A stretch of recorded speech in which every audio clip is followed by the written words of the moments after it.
तिला वाटलं असेल काय करणार हे आपलं. गलिच्छ आरोपाचं शेण यांच्या तोंडावर फेकलं तर हे काय वाकडं करणार आहेत आपलं. आश्रित आहेत ते आपले. नाही बाबा.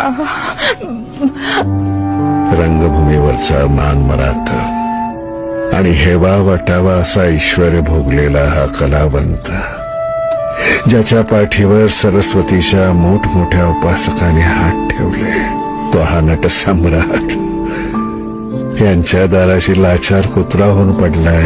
बाबा, त्याला चोर म्हणा डाकू म्हणा काय फरक पडतो. त्याचा दोष इतकाच, त्याने विश्वास टाकला. नाही बाबा.